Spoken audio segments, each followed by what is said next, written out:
যোগ্য দূত তিনি পাঠাই, তাই তিনি এক ভ্রমরকে আসতে দেবেন।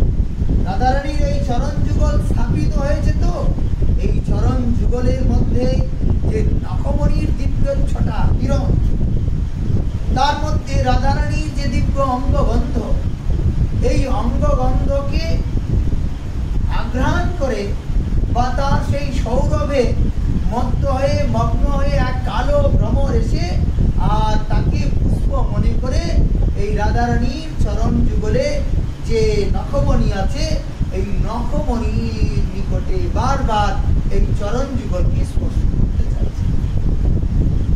সেই সময় বলছেন এই গোপীরা কৃষ্ণ কথা গান করতে, তস্য সংস্মৃত্য সংস্মৃত্য জ্ঞানী কৈশোর বাল্য কাচিন মধুকরম দৃষ্টা, কোন এক গোপী শ্রেষ্ঠা ধ্যায়ন্তি কৃষ্ণ সঙ্গম, শ্রীকৃষ্ণের সঙ্গে যেমন করে তার মিলন হয়েছে, যেমন করে শ্রীকৃষ্ণকে পেয়ে আর তিনি ধন্য হয়েছেন, সেই বৃষভানুনন্দিনী রাধারানী তিনি স্মরণ করছেন আর তিনি ভাবছেন। এইভাবে সেই ভ্রমরকে দেখে তিনি কিছু বলছেন। এই যে ভ্রমরকে দেখে তিনি কিছু বলছেন কৃষ্ণ সম্বন্ধে, এটাই ভ্রমর গীত রূপে। ভ্রমর গীত চর্চা করার বা আলোচনা করার জন্য অনেক বৃহৎ সময় লাগে। মহান্ত মহারাজজি তিনি 1 মাস 2 মাস বা মনে করুন আরো বেশি সময় হলেও ওনার কাছে ভ্রমর গীত এই কয়টা মাত্র কম হয়ে যায়। তো এই ভ্রমর গীত এত রহস্যময়, এই ভ্রমর গীতকে খালি স্পর্শ করব, খালি প্রণাম করব, এর মধ্যেই যে গোপীরা যেভাবে চিন্তন করেছেন এই কথাকে তিনি বলতে চাইছেন। যতটুকু সম্ভব স্পর্শ করব। এই আলোচনা মানে কি দৃষ্টতায় বলা হয়। যাই হোক, এইখানে তিনি রাধারানী বলছেন এই ভ্রমরকে দেখে ভাবছেন শ্রীকৃষ্ণ আমার জন্য এই স্পেশাল বা পৃথক রূপে আলাদা করে একজন দূতকে নিয়ে এসেছেন, আর এই দূতকে নিয়ে এসে তিনি এইভাবে আমার প্রসন্নতার জন্য, আমাকে খুশি করার জন্য বলছেন। এইভাবে তার ভাবনা। আর ঠাকুরানী এইভাবে বলছেন, শ্রী গোট্যুবাচ মধুপ হিতব বন্ধো মা শ্রীশাঙ্ঘ্রি সপত্ন্যা কুচ বিললিত মালা কুঙ্কুমস্মস্তুভীর্ণা বহতু মধুপতিস্তান মানিনীনাম প্রসাদম यदुचदसि विडम्बं यस्य दूतस्तमेति। रे मधुप, अरे भ्रमर, তুমি কপটের বন্ধু। আমাদের প্রাণবল্লভ শ্রীকৃষ্ণ যেরকম করে কপট, তুমিও সেই কপটের বন্ধু। আর এইভাবে তুমি কপট, তুমি আমার চরণ কমলকে স্পর্শ করবে না। চরণ কমলকে তুমি বারবার স্পর্শ করতে চাইছো, কিন্তু আমি তোমাকে বলে দিই তুমি আমার চরণ কমলকে স্পর্শ করবে না। মা স্পৃশ আঙ্ঘ্রি, কেন বলছেন? এই জন্যে তুমি আমার চরণ যুগলকে স্পর্শ করবে না। কুচা বিললিত মালা কুঙ্কুমস্মস্তুভীর্ণা, বলছেন আমার প্রিয়তম গোবিন্দ তিনি যেভাবে মথুরা মণ্ডলে অবস্থান করতেন, সেইখানে মহিষীগণের তিনি আলিঙ্গন প্রদান করেছেন। আর সেই আলিঙ্গনে মর্দিত হয়েছে যে মালা, সেই মালার মধ্যে তুমি বসেছিলে। আর সেইখানে লেগে থাকা যে চন্দন এবং কুমকুম, সেই চন্দন এবং কুমকুম তোমার মুখের মধ্যে লেগে আছে। যদিও সেই ভ্রমরটি তার চরণে হলুদ এবং লাল রঙের, স্বাভাবিক সেটা, কিন্তু এই বৃষভানুনন্দিনী কৃষ্ণ প্রেমময়ী তাকে কৃষ্ণের দূত কল্পনা করে। আর তিনি বলছেন সেইখানে বসেছ, সেইখানে তাদের এঁটো বা প্রসাদী, সেই এঁটো বস্তু নিয়ে তুমি আমার চরণ স্পর্শ করতে চাও। তুমি ভাবলে কি করে যে তুমি আমার চরণ কমলকে স্পর্শ করবে? তোমাকে দৈত্য কার্য করার জন্য পাঠানো হয়েছে, কিন্তু বস্তুত তুমি দৈত্য কার্য করার যোগ্য নও। কেন? বলছেন যারা দূত হয় তারা নিপুণ হয়, তারা চতুর হয়, তারা কথা বলতে পারে খুব নিপুণতার সাথে, তাদের অনেক উপস্থিত বুদ্ধি থাকে। তুমি যখন মথুরার থেকে আসলে, এই তো রাস্তার মধ্যে যমুনা, এই যমুনার মধ্যে তুমি তোমার মুখটাকে প্রক্ষালন করে আসতে পারোনি। তুমি তোমার প্রিয় শ্রীকৃষ্ণের লোক হাসি করার জন্য এই হেঁটো প্রসাদী চন্দন এবং কুমকুম মুখে করে নিয়ে এসেছো। যাও যাও, এইখানে তুমি আমার প্রসন্নতা লাভ করতে পারবে না, আমার প্রীতি লাভ করতে পারবে না, ফিরে যাও। সেইখানে গিয়ে সেই মানিনীদের কাছে কৃষ্ণের অনেক নবীন নবীন কথা তাকে শোনাও। কৃষ্ণকে আমরা অনেক শুনেছি, অনেক নিকট থেকে দেখেছি, জেনেছি, অতএব কৃষ্ণ সম্বন্ধে আমাদের ভালো করে জানা হয়ে গেছে। যদু সদসি বিড়ম্বং যস্য দূতস্থ। তুমি এই যাদবদের সভায়, সেই যাদব সেনাগণের বা শ্রীকৃষ্ণের প্রমুখ দূত হয়ে যে এসেছো আমার কাছে, তোমার সেই যোগ্যতা নেই।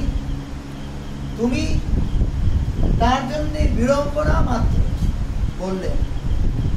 বলেই বলছেন সকৃদা ধর সুধাম স্বাম মোহিনীম পায়িত্বা সুমনস ইব সদ্য তাত্যজেষ্মান ভবাদ্রি परिचरति कथम तत्पाद पद्म्यां पद्मा यपि प्रतरित चेता उत्तमो श्लोक जगत।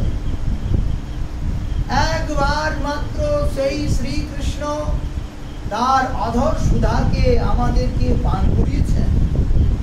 আর এই পাখি মানে ভ্রমর যেভাবে সুমনস ইব সদ্য, পুষ্পের থেকে মধু আহরণ করে ভ্রমর যেভাবে পালিয়ে যায় আর ফিরেও তাকায় না, ঠিক সেইভাবে শ্রীকৃষ্ণ আমাদের সঙ্গে করেছে।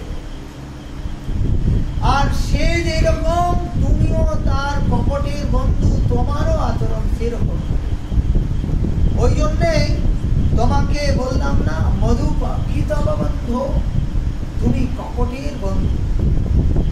যাও। বলছেন পরিচরতি কথম তৎ পাদ পদ্মাম পদ্মা। তুমি ভাবছো যে শ্রীকৃষ্ণের মধুর মধুর চরিত্র শ্রবণ করাবে আমাদেরকে, আর আমরা ব্রজের গোপীরা গলে যাব, আর তার কথায় এরকম ভাবে তার নিকটে আমরা চলে যাব, তা কিন্তু হবে না।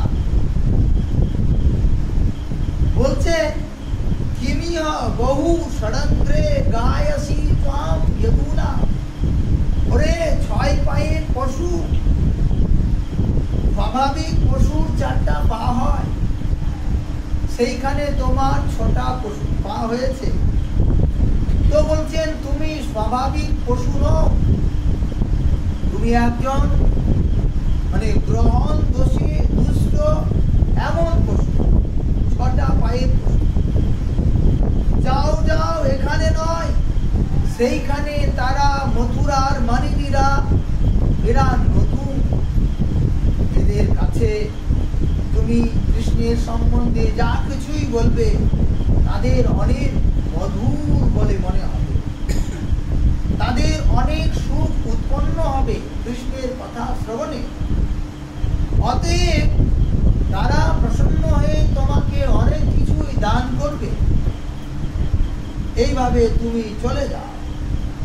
দেখো, তুমি হয়তো ভাবছো যে আমরা তাকে ভালোই বাসি না, আর তুমি হয়তো বলবে যে যদি তিনি এমন ভাবে কপটের আচরণ করেছে, এমন ভাবে তোমাদের সঙ্গে বঞ্চনা করেছে, তাহলে ছেড়ে দাও।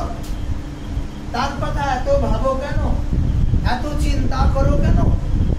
তার কথা ভাবার তো কোনো দরকার নেই। এইভাবে বললে সেই গোপীরা উত্তর দিচ্ছে, বলছেন যে দেখো তোমাকে বলি, দিবি ভুবি চ রসায়াম কা স্ত্রিয়স্তদুরা। যদিও এইখানে কেবল শ্রী শ্রীমতী রাধা রানী কৃষ্ণ প্রেমময়ী তিনি বলছেন, তো বলছেন যে পৃথিবীতে এবং স্বর্গে এবং রসাতলে এমন কেউ স্ত্রী নেই, বা এমন কেউ নর নেই, এমন কেউ পশু পক্ষীও নেই যে তার কথা শুনে আর তার মধ্যে তার আকৃষ্টতা হবে না। সকলকেই এই শ্রীকৃষ্ণ কথা এমন ভাবে মগ্নতা দেয়, কৃষ্ণ কথা শ্রবণ করলেই মন প্রাণ হৃদয় এমন ভাবে আকৃষ্ট হয়। বলছেন সেইখানে আমাদেরও মন প্রাণ এবং ইন্দ্রিয় সর্বান্তকরণে আকৃষ্ট হয়ে আর তার কথা চিন্তন করতে, তার কথা ভাবতে আমরা বাধ্য। এইভাবে তিনি বললেন, আর বলে বলছেন দেখো কি বলবো, সে যে কপট, সে যে বঞ্চক, এই কথা বলতে আমাদের একটুও বাধে না। তার কারণ তাকে ভালোভাবে জানা হয়ে গেছে। আগে যখন বলি মহারাজ তিনি সমস্ত লোকের সাম্রাজ্য বা সাম্রাজ্য পদকে লাভ করলেন, সম্রাট হলেন পৃথিবী, স্বর্গের এবং রসাতলে। সেই সময় সেই দেবতাদের কার্য সিদ্ধি করার জন্য যখন তিনি এক কপট বামনের রূপ ধারণ করলেন, ব্রাহ্মণকে বলি শ্রদ্ধা করত বলে সেই ব্রাহ্মণ বেশটিকে তিনি ধারণ করলেন। বললেন সেই ছোট্ট স্বরূপটিকে নিয়ে গেলেন, সেইখানে বলিকে বললেন আমি একজন সন্তুষ্ট প্রধান ব্রাহ্মণ, আমার মাত্র 3 পদ ভূমি চাই। সেইখানে বলি নিজের উদারতা দেখিয়ে বলছেন না না, এরকম কেন, আমার কাছে যিনি আসবেন যিনি এইভাবে মাত্র 3 পদ ভূমি চাইবে, পরবর্তীকালে আবার কারুর কাছে গিয়ে তাকে মানতে হবে, এরকমটা যাতে না হয়, এই আবার আপনি সেইখানে সেই বলিকে কিরকম ভাবে বোঝালো। বলিকে বলল আমি একজন সন্তুষ্ট প্রধান ব্রাহ্মণ, আমার ওই 3 পদ ভূমি হলেই হবে। যারা অসন্তুষ্ট প্রধান তারা যাবন্ত বলছেন এই পৃথিবী এবং রসাতলের এবং স্বর্গে যত ঐশ্বর্য আছে এই সম্পূর্ণ ঐশ্বর্য দিয়ে দিলেও তাদের মন কিন্তু পূর্ণ হবে না। তারা ভাববে আরো চায় আরো চায়। এইভাবে তিনি তাকে বোঝালেন। কিরকম ভাবে তিনি নিজেকে প্রমাণ করলেন আমি একজন নির্লোভ আমার মধ্যে কোনো রূপ কোনো লোভ নেই, আমি একজন সন্তুষ্ট। সেই বলির কাছে তিনি 3 পদ ভূমি যখন নিতে চাইলেন, তখন 3 পদ ভূমি কি 2 পদ ভূমিতে তার সমস্ত কিছু। এইবার 3য় পদ ভূমি দেওয়ার জন্য তার কাছে স্থান নেই বলে, আর সেই বলি এখন দান করেছে ভূমিটা বলে বললেন, এই ভূমি আমার, আর এই ভূমিতে তুমি থাকতে পারো না। তাকে বরুণ পাশ দিয়ে বেঁধে নিলেন। আরে বা, কেমন করে তিনি বলছেন তিনি এইরকম ভগবান হলেও তিনি এইরকম ভাবে করছেন। আচ্ছা দেখো, এইভাবে বলির সঙ্গে আচরণ করেছে, পরে বলছেন বালির সঙ্গে তাদের ভাইয়ে ভাইয়ের মধ্যে দ্বন্দ্ব হচ্ছিল। সেইখানে 3য় ব্যক্তি এসে ভাগ নিয়ে লুকিয়ে, আর তিনি এইভাবে তাকে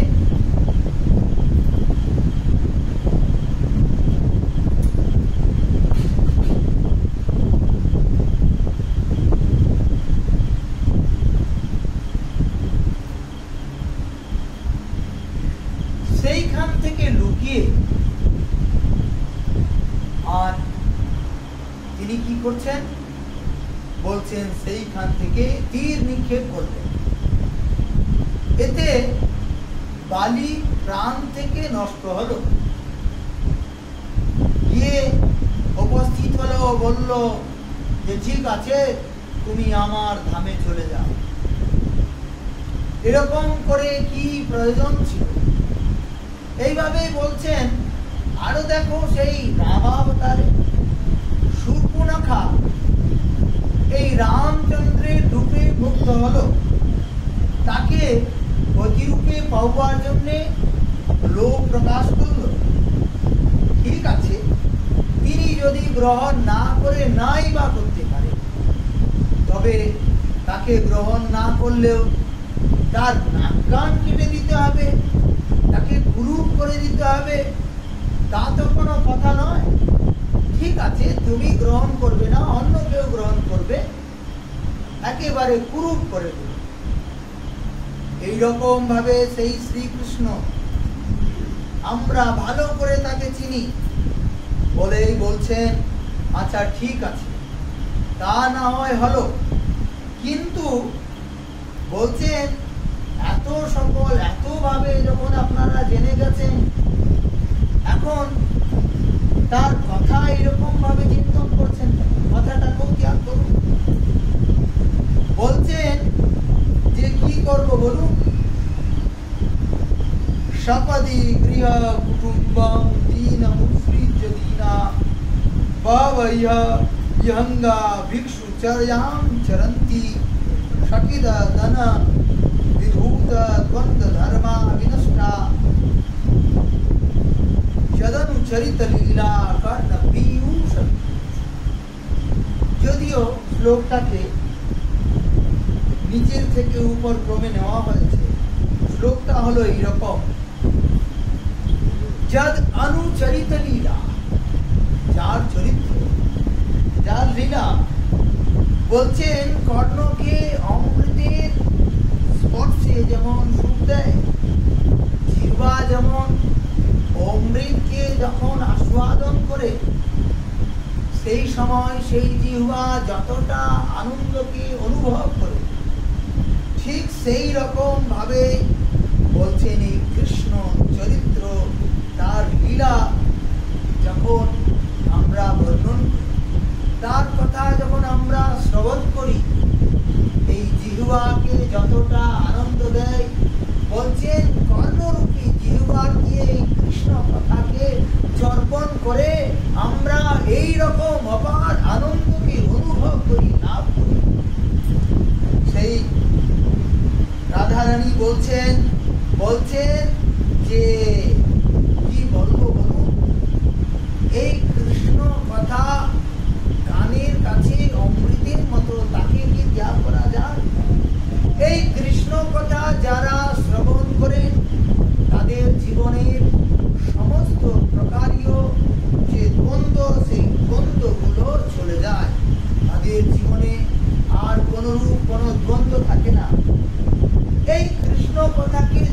এইভাবে শ্রবণ করে তখন তারা কৃষ্ণের অপার অদ্ভুত মহিমা বা তত্ত্ব সম্বন্ধে যখন তারা জানতে পারে, তখন তারা এই কৃষ্ণের চরণ কমলে মন প্রাণ এবং সমস্ত কিছু, দেহ প্রাণ সব কিছু সমর্পণ করে আর তারা ভিক্ষুচর্যাম চরন্তি, এক ভিক্ষুকের মতো হয়ে জীবন যাপন করে। তার মানে প্রিয় মাতা পিতা আত্মীয় স্বজন সকলের সমস্ত বন্ধনকে ত্যাগ করে, সমস্ত বন্ধন থেকে মুক্ত হয়ে ওই কৃষ্ণ চিন্তনে যে পরম আনন্দের একমাত্র স্রোত, বা সেইখানে গেলে জীব পরম এবং চরম সার্থকতাকে লাভ করতে পারে, তখন তারা সব কিছুকে ত্যাগ করে আর সাধু হয়ে যায়, ভগবানের চরণ কমলে নিজেকে সমর্পণ করে দেয়। সেই কৃষ্ণ কথা। অতএব এই কৃষ্ণ কথাকে তো আমরা ত্যাগ করতে পারবো না। বলছেন বহবৈব ইহ বিহঙ্গা, অনেক অনেক বিহঙ্গ হয়েছে, ভ্রমর হয়েছে এই কথা শ্রবণ করে, যারা ভিক্ষুকের মতো বলছেন আমরাও এইভাবে শ্রীকৃষ্ণকে ত্যাগ করেছি, কিন্তু কৃষ্ণের ত্যাগ, কৃষ্ণের কথাকে ত্যাগ করতে আমরা কিছুতেই পারবো না, কোনো মতেই পারবো না। এইভাবেই তিনি জানালেন, জানিয়ে বলছেন আচ্ছা দেখো, তোমাকে পূর্বে অনেক কটু কথাই বলেছি, তবে তুমি যে আমাদের প্রিয়তমের সখা তাও তো সত্য। অতএব প্রিয়তমের সখা যেভাবে বলছেন সেইভাবে প্রিয়তম শ্রীকৃষ্ণ যেরকম আমাদের প্রিয়, তার সখা হওয়ার কারণে তোমাকেও আমরা সেই প্রিয়তমের বন্ধু রূপেই সম্মান করব। প্রিয়তমের বন্ধু যেহেতু, সেই হেতু আমাদেরও বন্ধু এইভাবে কবিরা বলে বলছেন, হে বন্ধু তুমি এইভাবে আমার কথায় রুষ্ট হয় না। আচ্ছা তুমি এখন আমাদেরকে নিয়ে যেতে চাইছো সেইখানে, কিন্তু বলো আমরা সেইখানে গিয়ে কি করব? সেইখানে তো মথুরায় অনেক ব্যস্ততার মধ্যে, সেইখানে অনেক মানিনীগণ রয়েছে। আচ্ছা ঠিক আছে, আমাদের সেখানে যাওয়ার প্রয়োজন নেই।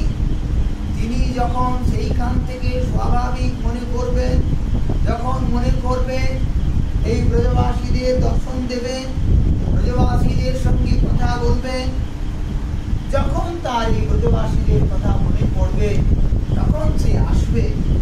ঠিক আছে, আমরা অপেক্ষা করি, হয়তো আমাদের কষ্ট হচ্ছে হোক, তিনি যদি ওখানে সুখে থাকুক, তার সুখে আমরা বাধা দেব। গোপীরা এইরকম ভাবে উদ্ধব মহাশয়কে বলছে।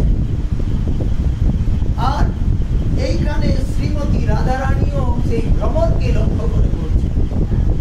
এইভাবে শ্রী বৃষভানুনন্দিনী তিনি বলছেন, আপনি বদ মধুপুর্যাম আর্যপুত্র, আর্যপুত্র সেইখানে অবস্থান করছে।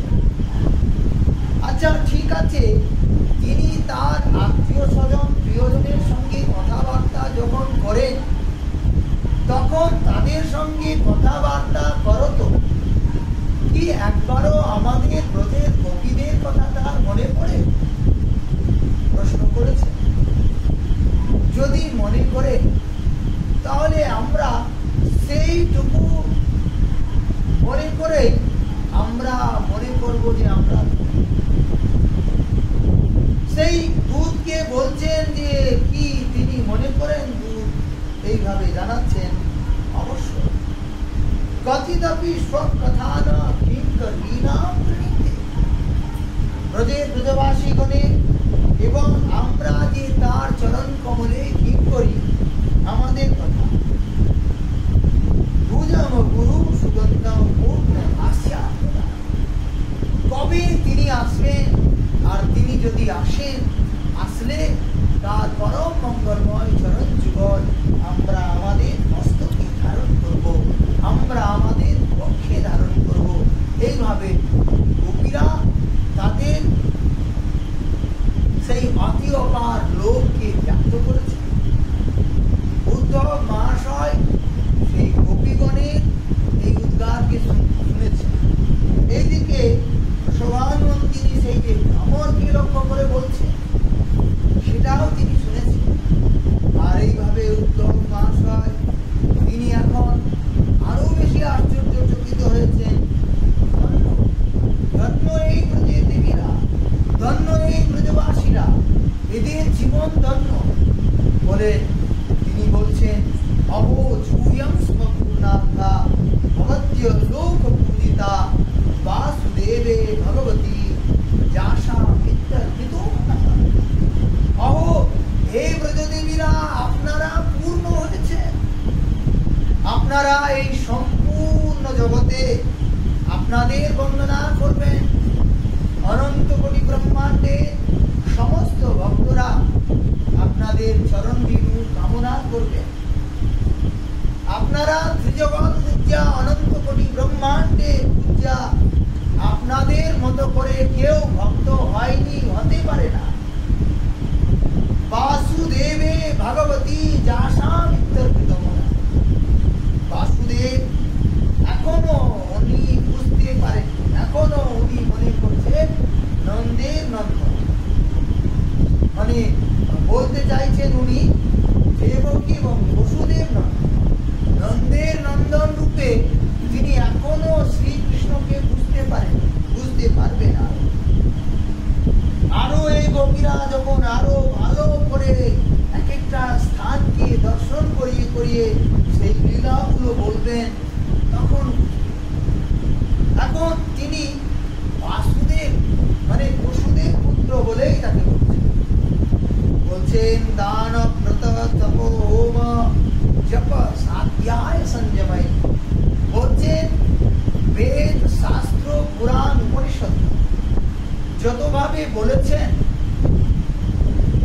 দান করার মহিমা, এইভাবে ব্রত করার মহিমা, এইভাবে যজ্ঞ হবন আর বেদ শাস্ত্র অধ্যাপনা এবং ইন্দ্রিয় আদির যে সংযমতা, এই সমস্ত কিছুর দ্বারাই আত্মকল্যাণ করা যায়। কিন্তু বলছেন এই শ্রেষ্ঠ শ্রেষ্ঠ সাধনের দ্বারা যেভাবে ব্যক্তি পবিত্র হয় না, ধন্য হয় না, সেইখানে আরো অনেক অনেক বেশি ধন্য হয়েছেন। সেই বিবিধাশ্চান্যে কৃষ্ণে ভক্তি শ্রেষ্ঠ শ্রেষ্ঠ বিবিধ সাধনার দ্বারাও বলছেন এরকম ভাবে শ্রেয় কল্যাণকে কেউ প্রাপ্ত হয় না। ভক্তি প্রবর্তিতা দৃষ্টিয়া মুনিনামপি সুলভা।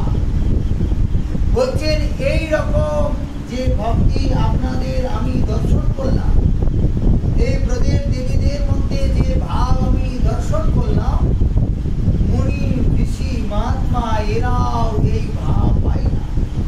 আর তারাও লালায়িত থাকে যে জীবনে কোনদিন যদি শ্রীকৃষ্ণের চিন্তন করে সেইখানে অল্প সময়ের জন্যেও জীবনের লালসা তৈরি হয় যে কবে শ্রীকৃষ্ণের দর্শন হবে, কবে শ্রীকৃষ্ণকে দর্শন করতে পাবো, আর কবে সেই অপার মাধুর্যমণ্ডিত ভগবান শ্রীকৃষ্ণ তিনি আমার নয়ন গোচর হবেন। এই ভাব সমস্ত জীবনের সাধনায় সিদ্ধ স্তরকে যখন তিনি লাভ করেন, তখন এই ভাবকে কদাচিৎ লাভ। হে ব্রজের দেবীরা, আপনারা ধন্য, আপনারা এইভাবে শ্রীকৃষ্ণের প্রতি ভাবযুক্ত হয়েছেন।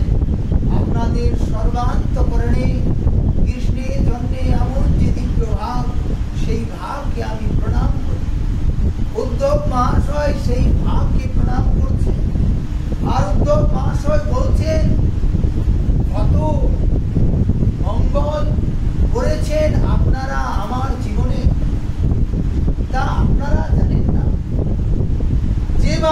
আপনারা আপনাদের বিরহের উদ্গার করেছেন, এই আমাকে উদ্ধবকে কৃপা করে আপনাদের বিরহ উদ্গার গাথা শ্রবণ করে আমি আজকে ধন্য, আজকে বুঝতে পারলাম যে এই ভগবানকে, এই শ্রীকৃষ্ণকে এইরকম করেও কেউ ভালোবাসে, যা বেদ পুরাণ উপনিষদের কাছেও এই সংবাদ নেই। সেই সংবাদ আমি আপনাদের চরণে বসে আপনাদের মুখে শুনতে পারলাম, জানতে পারলাম। আমার জীবনটা ধন্য হয়ে গেল আপনাদের নিকটে। উদ্ধব মহাশয় এইভাবে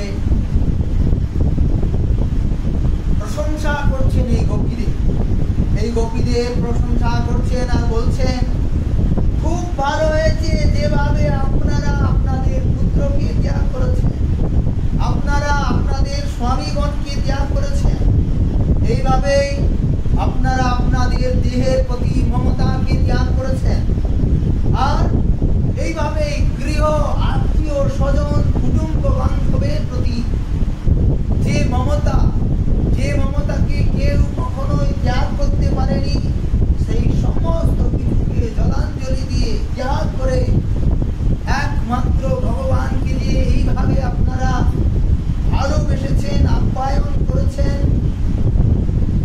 বলছেন আপনারাই সর্বতোভাবে শ্রীকৃষ্ণকে আস্বাদন করেছেন, আপনাদের মতো করে ভগবানের মানে ভগবত বিষয়ক যে আনন্দ, এই আনন্দকে আপনাদের মতো করে আর কেউ কখনোই পায়নি, আজ অব্দি তা হয়নি, তার প্রমাণ কারুর কাছে যাবে। ব্রহ্মা মহাদেবের কাছেও এই আনন্দ অগণিত, দুর্বোধ্য। হে ব্রজের দেবীরা, এই ব্রহ্মা মহাদেবের কাছেও আপনারা বন্দনীয়া। ব্রহ্মা মহাদেবও আপনাদের চরণ যুগলকে বন্দনা করতেন। এইভাবে উদ্ধব মহাশয় বলছেন, এখন আমি এই ব্রজদেবীদের চরণ নিকটে, এবার এই গোপীরা তাকে উদ্ধবকে নিয়ে দিনের পর দিন শ্রীকৃষ্ণের সেই লীলাস্থলীগুলোকে জানালেন। এইভাবেই তারা জানিয়েছেন, তাদের বার্তালাপে উদ্ধব মহাশয় জানতে পারলেন যে তিনি নন্দের নন্দন রূপেও অবতীর্ণ হয়েছিলেন। উদ্ধব মহাশয় এইবার ভাবছেন যে এই ব্রজের দেবীদের কাছে আমি আর ধৃষ্টতা করব না।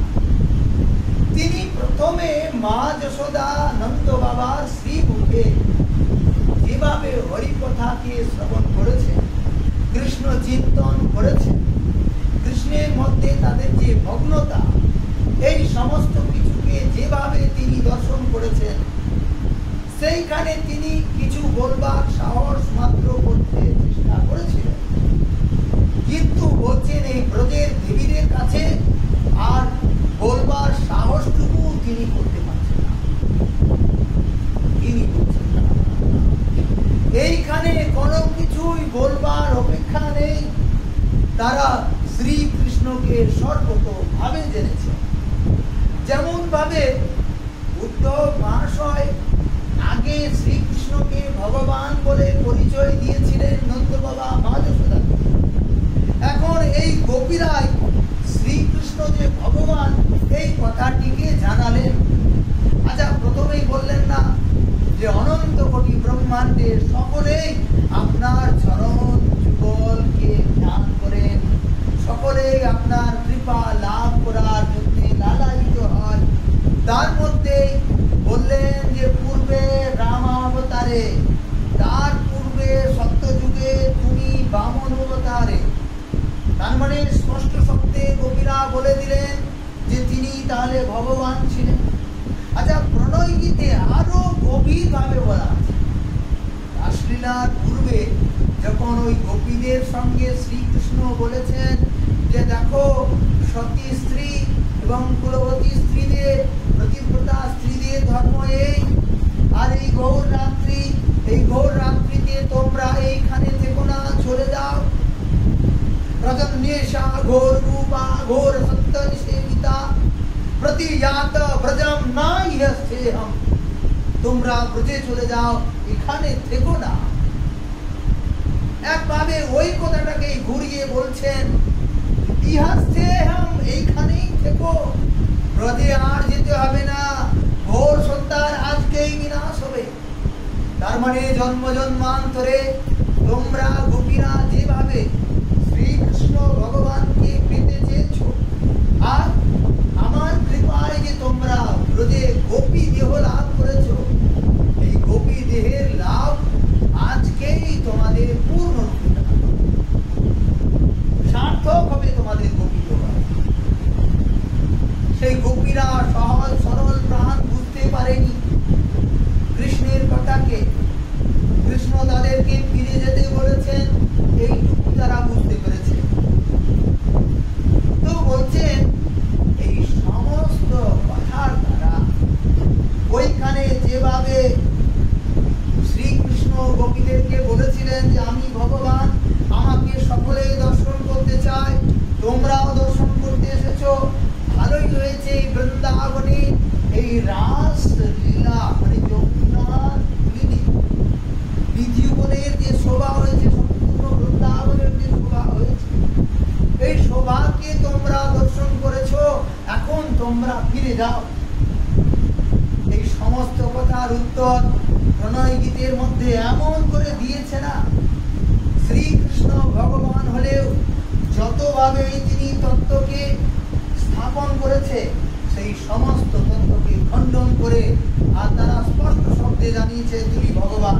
তুমি যেহেতু ভগবান, সেই ভগবানের চরণ কমলে যেমন মুনি ঋষি মহাত্মা তারা তোমার চরণে শরণাপন্ন হয়, এই ব্রজের গোপীরা আমরাও তোমার চরণ কমলে ঠিক সেই রকম ভাবে শরণাপন্ন। তুমি আমাদেরকে ফিরে যেতে বলছো। তুমি বললে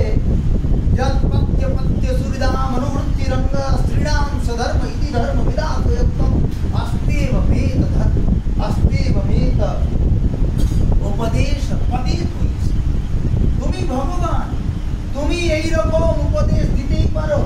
তুমি যেভাবে বললে যে এক স্ত্রী ধর্ম তার পতির সেবা করা, তার পুত্র আত্মীয় স্বজনের সেবা করা, এটাই ধর্ম, ঠিক আছে, ভালো বলেছ। এখানে কোনো সন্দেহ নয়, তুমি ভগবান বলে এইসব বলতেই পারো। কিন্তু বলছেন আচ্ছা তোমাকে আমরা প্রশ্ন করি। গোপীরাজ এখানে প্রশ্ন করেছে যে বলো তুমি কি সকলের প্রিয় নও, আত্মা নও? যদি তুমি সকলের প্রিয় হও, যদি তুমি সকলের আত্মা হও, যদি তুমি সকলের মঙ্গল চাও, তাহলে বলো প্রত্যেক মঙ্গলকামী যারা জীবনে মঙ্গলকে চায় তাদের মঙ্গল কিসে হয়?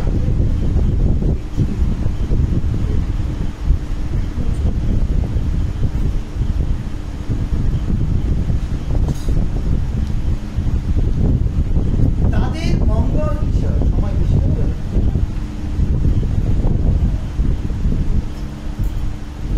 15-20 মিনিটের মধ্যে আর জানবো না।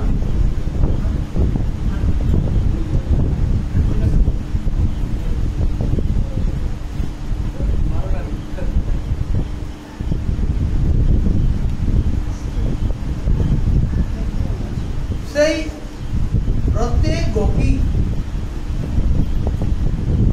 তারা শ্রীকৃষ্ণকে উত্তর দিয়েছেন। এই সমস্ত কথা শ্রী উদ্ধব মহাশয় শ্রবণ করেছেন। আর উদ্ধব মহাশয় তিনি বলছেন এখন গোপীদের প্রশংসা করে, কিভাবে এই ব্রজের গোপীরা ধন্য, কিভাবে এদের সকলে বন্দনা করবেন বা পুজো করবেন। উদ্ধব মহাশয় বলছেন এতাঃ পরম তনু কৃত ভুবি গোপবত্ব গোবিন্দ এব নিখিলাৎ মণিভূত ভাবা বাঞ্ছন্তি যদ ভবভিयो মুনयो ভয়ঞ্চ কিং ব্রহ্ম জন্ম বিরণন্ত তথা। এতাঃ পরম তনু কৃত, এদের শরীর ধারণ করা সার্থক হয়েছে। বলছেন এরাই ধন্য যাদের গোবিন্দের চরণ কমলে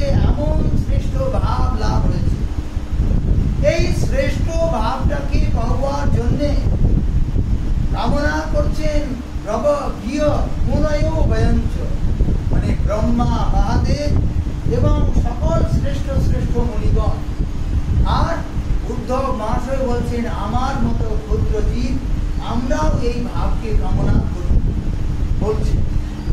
আর উদ্ধব বলছেন যে কিং ব্রহ্ম জন্ম বীরনন্ত কথা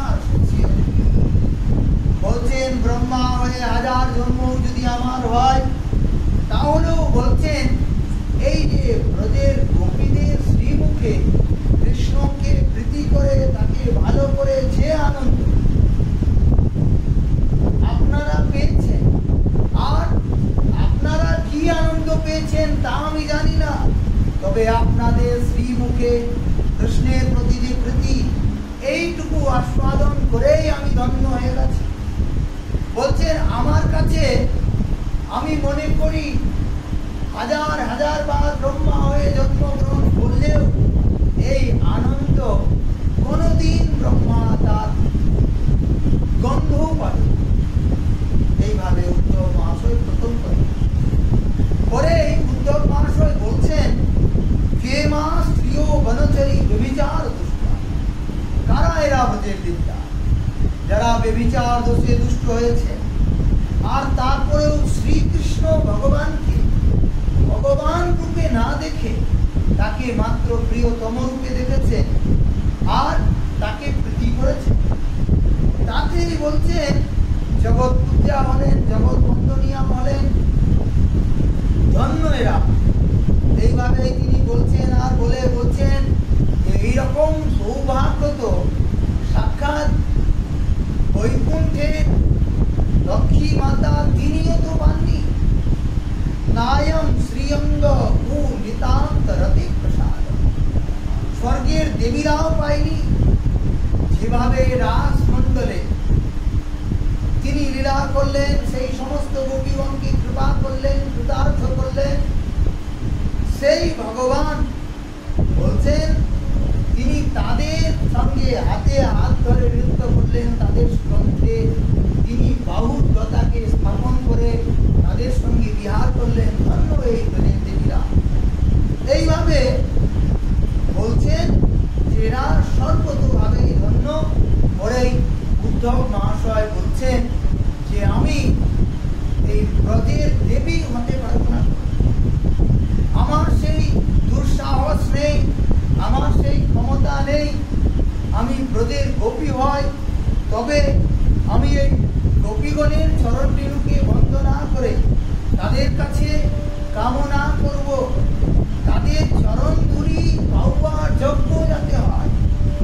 উদ্ধব মহাশয় বলছেন আশামহম চরণ রেণু সামহম শ্যাম বৃন্দাবনে কিমপি গুল্মলতৌষধীনাম বিয়াদুষ্টিজাম সজনমার্গ প্রথম শ্রীত্বা ভেজুর মুকুন্দ পৃথিবী বিমিত্যাম। আমি আশা করি যাতে এদের চরণধুলি পাই, হে ব্রজের দেবীগণ, যাতে আমি আপনাদের চরণধুলি পাই, তার জন্য কৃপা করে আপনারা আমাকে এই ব্রজমণ্ডলে কোনো ঘাস রূপে জন্ম দিন, বা কোনো লতা গুল্ম রূপে আমার যাতে জন্ম হয়, তার জন্য যেন আপনারা কৃপা করুন। এইভাবে উদ্ধবের মতো মহাপুরুষ, তিনি ভগবান শ্রীকৃষ্ণের এত প্রিয়, যিনি যে গুরু বৃহস্পতির এমন কৃপাধন্য, যিনি মূর্তিমান বুদ্ধিস্বরূপ, তিনি এইভাবে গোপীদের বন্দনা করছেন, গোপীদের প্রশংসা করছেন। এই গোপী তত্ত্ব কত শ্রেষ্ঠ তত্ত্ব, এই গোপী তত্ত্বের চিন্তন করতে হবে। এইভাবে গোপীদের সঙ্গে শ্রীমতী শ্রীভানুনন্দিনী প্রধান নায়িকা রূপে শ্রী শ্যাম সুন্দরের সঙ্গে যে ব্রজে বিহার করছেন, এই বিহারকে চিন্তন করার মাহাত্ম্যকে বলার জন্য বলছেন। আর এইভাবে ব্রজের দেবীরা যেভাবে চিন্তন করেছেন, এইভাবে শ্রীকৃষ্ণকে পাওয়ার জন্য লীলা চিন্তনের একটা প্রক্রিয়া।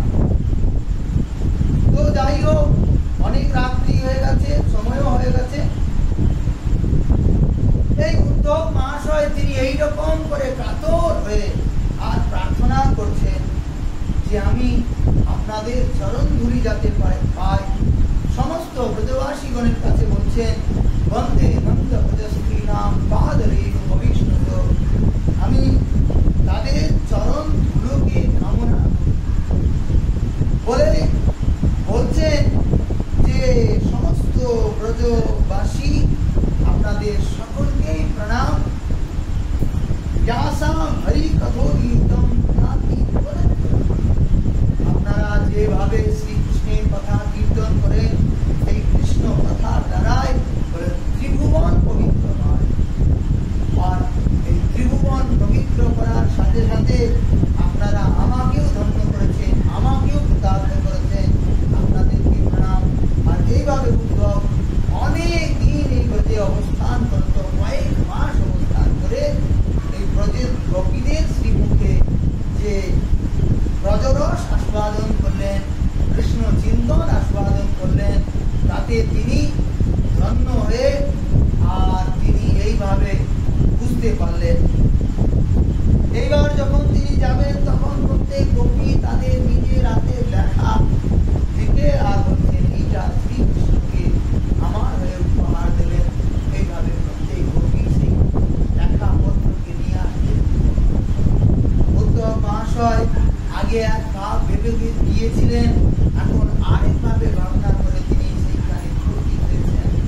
আর সেইখানে তিনি কান্না করতে করতে শ্রীকৃষ্ণকে বলছেন, প্রভু আমি আগে তো জানতাম না, তবে আজকে মনে হয় প্রভু আপনি কেন কান্না করছেন। আমি তো মনে করি প্রভু আপনি কান্নাই করছেন, আমার মনে হয় আপনি এইখানে সেই ব্রজবাসীদের ছেড়ে আছেন।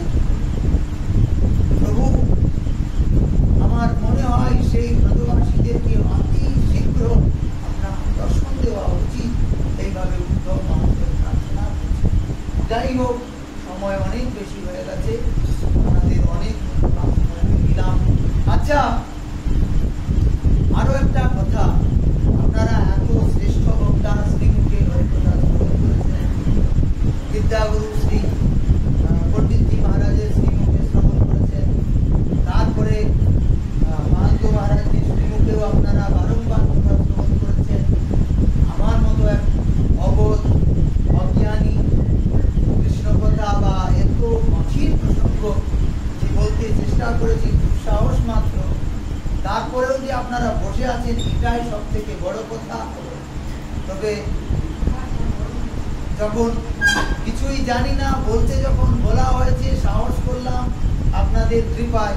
যাই হোক, আপনার যেভাবে আমার ভুল ত্রুটি হোক, যেভাবেই যা হয়েছে ক্ষমা শূন্য দৃষ্টিতে আমাকে ক্ষমা করে দিয়ে। জয় জয় শ্রী রাধে নিতাই গৌর হরি बोल। श्री विद्यागुरु महाराज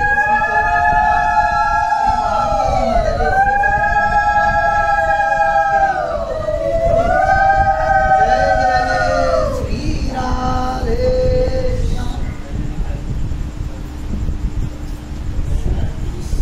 जय जय राधे कृष्ण गोविंद, जय जय राधे कृष्ण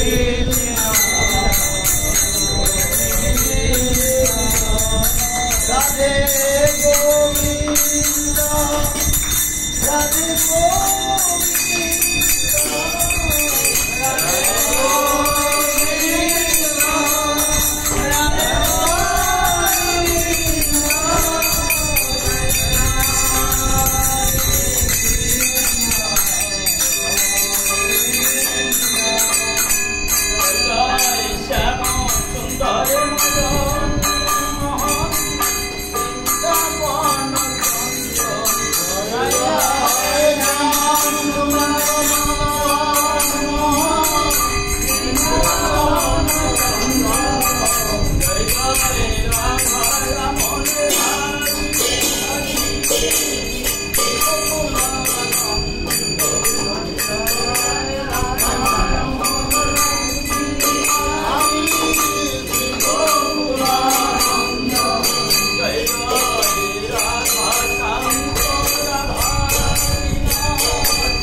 महाप्रभु की, रामेश्वर महाप्रभु की, श्री चक्रानाथ की, श्री शांतिपुर धाम की, श्री शांतिपुर नाथ की, श्री नीलाचल धाम की, जगन्नाथ बलभद्र देव की, सुभद्रा मैया की, श्री वृंदावन धाम की, राधा गोविंद गोपीनाथ मदन मोहन देव की, राधा रमन राधा विनोद लाल की, राधा श्याम सुंदर राधा दामोदर लाल की, श्री गिरिराज महाराज की, गिरिराज महाराज की, श्याम कुंड राधा कुंड की, यमुना महारानी की, केसी घाट बंसी भट्ट की, वृंदा महारानी की, श्री आपन आपन गुरु महाराज की, पंडित प्रवर श्री महंत महाराज की, पंडित प्रवर महंत महाराज की, प्रातः स्मरणीय परम पूज्य श्री अनंतदास बाबाजी महाराज की, श्री अनंतदास बाबाजी महाराज की, श्री महंत महाराज की, श्री परम पूज्य श्री शिक्षा गुरु महाराज की, श्री शिक्षा गुरु महाराज की,